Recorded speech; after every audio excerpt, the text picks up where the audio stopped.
Keralam number 1 ആണെന്ന് പറഞ്ഞ് 10 വർഷങ്ങൾ ജനങ്ങളെ പറ്റിച്ച പിണറായി എന്ന ഏകാധിപതിക്ക് ഒടുവിൽ പിഴച്ചു. ഇന്ത്യയിൽ വംശനാശം സംഭവിച്ച തട്ടിപ്പ് പാർട്ടിയുടെ അവശിഷ്ടം കേരളത്തിലെങ്കിലും നിലനിർത്തണമെന്ന കുടില ചിന്ത പൊളിയുന്നതിന്റെ ഇടർച്ചയാണ് ഇന്ന് സാക്ഷാൽ പിണറായി വിജയൻ പത്രസമ്മേളനത്തിൽ പ്രകടിപ്പിച്ചത്. മുൻകൂട്ടി ആസൂത്രണം ചെയ്ത കഥയും തിരക്കഥയും സംവിധാനങ്ങളും മുഖംമൂടി ഇല്ലാതെ അഴിഞ്ഞു വീണപ്പോൾ പിണറായിയുടെ ശൗര്യം സടകുടഞ്ഞെഴുന്നേറ്റെങ്കിലും തെരഞ്ഞെടുപ്പ് കാലമായതിനാൽ സ്വയം നിയന്ത്രിക്കാൻ തന്ത്രപ്പെടുന്ന പിണറായിയെയാണ് കാണാൻ കഴിഞ്ഞത്. രാജാവ് നഗ്നനാണെന്ന് ആരും പറയാൻ ധൈര്യം കാണിക്കില്ലെന്ന അമിത ആത്മവിശ്വാസമാണ് തകർന്നത്. വരാനിരിക്കുന്ന വീഴ്ചയുടെ സൂചനയായി ഇതിനെ കാണുന്നവർ ഏറെയാണ്. ആലപ്പുഴയിൽ ജി സുധാകരനും കണ്ണൂരിൽ ടി കെ ഗോവിന്ദനും കുഞ്ഞികൃഷ്ണനുമെല്ലാം ഈ ശൈലിക്കെതിരെയാണ് യുദ്ധം പ്രഖ്യാപിച്ചത്. പണമൊഴുക്കിയും പാർട്ടി ഗുണ്ടകളെയും പോലീസിനെയും കൊണ്ട് വിറപ്പിച്ചു നിർത്തിയ കേരളത്തിലെ സംവിധാനങ്ങൾ പൊളിഞ്ഞു തുടങ്ങിയെന്നതിന് തെളിവാണ് ദിവസം തോറും അഴിഞ്ഞു വീഴുന്ന മുഖംമൂടികൾ. ഈ തട്ടിപ്പ് സംഘത്തിന് ഇനി അധികം ആയുസ്സില്ലെന്ന് പിണറായിക്ക് തന്നെ ബോധ്യപ്പെട്ടതാണ് അദ്ദേഹത്തിന്റെ ഭാവപ്പകർച്ചയിൽ തെളിഞ്ഞത്. പരസ്യം നൽകിയും മാധ്യമങ്ങളെ വിലക്കെടുത്തും നടത്തിയ മുഖ്യന്റെ അറുബോറൻ ഇന്റർവ്യൂകളും പ്രചാരണങ്ങളും മലയാളികളുടെ ധാർമ്മികതയ്ക്കും ജനാധിപത്യ ബോധത്തിനും മേൽ അടിച്ചേൽപ്പിക്കാൻ ശ്രമിച്ച കൂച്ചുവിലങ്ങുകൾ പൊട്ടിപ്പോകുകയാണ്. വിവിധ തരം കൊള്ളകളും അഴിമതിയും മുഖമുദ്രയാക്കുമ്പോഴും ഇത് വികസനവും ജനക്ഷേമവും എന്ന ഡീപ്പ് ഫേക്കാണ് ഇതുവരെ പ്രചാരണ തന്ത്രത്തിലൂടെ ജനങ്ങൾക്ക് മേൽ അടിച്ചേൽപ്പിച്ചിരുന്നത്. സ്വർണക്കൊള്ള, SDPI ബന്ധം, സ്ത്രീ പീഡനങ്ങൾ, അങ്ങനെ എല്ലാത്തിലും പാർട്ടി നിലപാട് സത്യമാണെന്ന ക്യാപ്സ്യൂൾ പാർട്ടി ബ്രാഞ്ച് കമ്മിറ്റി അംഗം മുതൽ PB വരെ ഏറ്റുപാടി. എന്തിനും ഏതിനും ലോക നമ്പർ 1 എന്ന ചാർത്തലും. മുതലാളിത്ത ശൈലി തുടരുന്ന തൊഴിലാളി ലേബൽ പാർട്ടി അധികാരത്തിന് വേണ്ടി എന്തും ചെയ്യുമെന്ന എത്രയോ സംഭവങ്ങൾ തെളിവാണ്. ഇതാണ് ഇപ്പോഴും തുടരുന്നത്. പാർട്ടി നേതാക്കൾ കൊള്ളയടിച്ചാൽ അത് ആവിയാകും. പീഡനങ്ങൾ നടത്തിയാൽ തീവ്രത കുറയും. അഴിമതി നടത്തിയാൽ നിയമനങ്ങൾ ആകും. വർഗീയ പ്രീണനങ്ങൾ മതേതര നയങ്ങളാകും. ഈ കപടത തുറന്നു കാട്ടുന്നതാണ് CPM സഹയാത്രികനായിരുന്ന G ശക്തിധരന്റെ തുറന്നുപറച്ചിൽ. പരസ്യത്തിലൂടെ കബളിപ്പിച്ച് പണം പിടുങ്ങുന്നുവെന്ന് ശക്തിധരൻ. അദ്ദേഹം ഇങ്ങനെ തുടരുന്നു: കേരളം സർവ്വതിലും 1-ാം സ്ഥാനത്ത് നിൽക്കുന്നു എന്ന് അവകാശപ്പെടുന്ന പൊട്ട സ്ഥിതിവിവരണ കണക്കിലെ പൊള്ളത്തരം ഏഷ്യാനെറ്റ് ചാനലിലെ വിനു V ജോൺ പുറത്തു കൊണ്ടുവന്നത് മലയാളികൾക്ക് ഒരു പാഠപുസ്തകമായി സൂക്ഷിക്കാം. മുതിർന്ന IAS ഉദ്യോഗസ്ഥൻ doctor B Ashok, doctor Gopakumar, senior മാധ്യമ പ്രവർത്തകൻ ഡോക്ടർ രാജേഷ് രാമചന്ദ്രൻ എന്നിവർ പങ്കെടുത്ത ഏഷ്യാനെറ്റ് ചർച്ചയിൽ തെളിഞ്ഞ ചിത്രം അർത്ഥപൂർണമാണ്. കേരളം മുഴുവൻ ഇടതടവില്ലാതെ സംപ്രേഷണം ചെയ്യേണ്ടതാണിത്. അത്ര അകക്കാമ്പുള്ളതാണിത്. സർക്കാരിന് സ്വർണപാത്രം കൊണ്ട് സത്യം മൂടിവെക്കാനാവില്ല. യഥാർത്ഥത്തിൽ മുഖ്യമന്ത്രിയുടെ PR സംഘം മുഖ്യമന്ത്രിയെ ഇവിടെയും അടപടലം കബളിപ്പിച്ചിരിക്കുകയാണ്. ശബരിമല ആഗോള സംഗമ കൊള്ളയിലും ഇതുതന്നെയല്ലേ സംഭവിച്ചത്? മുഖ്യമന്ത്രി പമ്പര വിട്ടിയാകേണ്ടി വരുന്നു.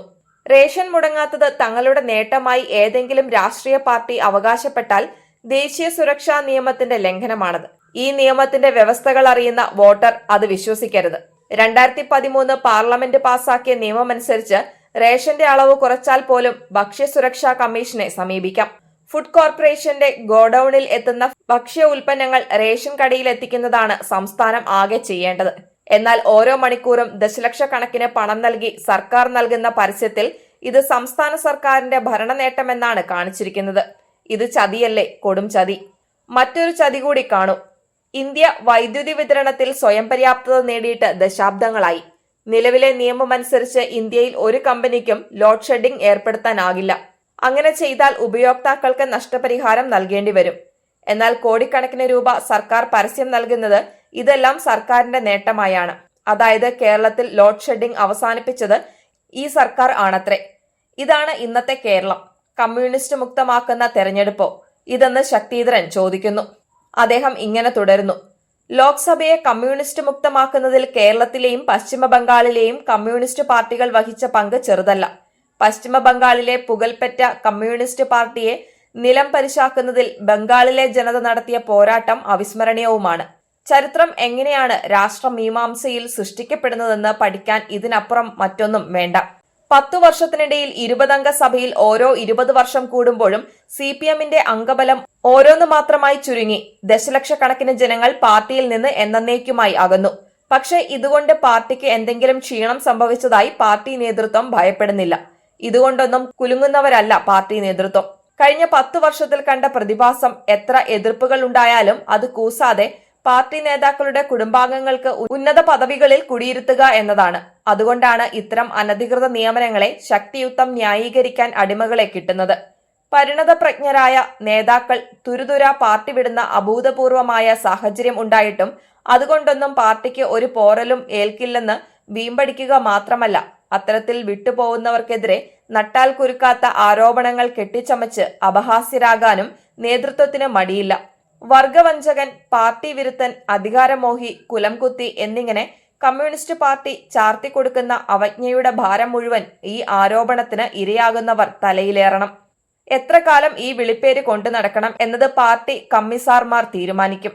1968 സപ്തകക്ഷി മന്ത്രിസഭയിലെ മുഖ്യമന്ത്രിക്കും മന്ത്രിമാർക്കും ചാർത്തിക്കിട്ടിയ ദുഷ്പേരുകൾ നീക്കിക്കിട്ടിയത് 10 വർഷം കഴിഞ്ഞാണ്. ഇന്നത് ആരും ഓർക്കുന്നത് പോലുമില്ല. അതാണ് രാഷ്ട്രീയം. നിയമസഭയിൽ 4ൽ 3 അംഗങ്ങളോടെ പശ്ചിമ ബംഗാളിൽ അതീശശക്തിയായ വിരാജിച്ചിരുന്ന ഇടതുപക്ഷത്തിന് പേരിനു പോലും ഒരംഗം ചെങ്കൊടി പിടിക്കാൻ ഇല്ലാതായിട്ട് എത്ര വർഷമായി. പോളിറ്റ് ബ്യൂറോ അംഗമെന്ന ബെഡായി അടിക്കാനല്ലാതെ എന്ത് പുല്ലിനു കൊള്ളാം ഈ നേതൃത്വത്തെ. പോളിറ്റ് ബ്യൂറോ അടച്ചുപൂട്ടുകയാണ് നല്ലത്. ഭരണം കയ്യിലുണ്ടായിരുന്ന സംസ്ഥാനങ്ങളിൽ കടുംവെട്ട് നടത്തി കുന്നുകൂട്ടിയ കോടാനുകോടി ആസ്തിക്ക് എന്ത് സംഭവിക്കുമെന്നാണ് ഇനി അറിയേണ്ടതെന്ന് ശക്തിധരൻ പറയുന്നു. വികസനവും ജനക്ഷേമവും എന്ന കഴിഞ്ഞ 10 വർഷത്തെ പിണറായി ഭരണത്തിന്റെ ബാക്കി പത്രമാണിത്.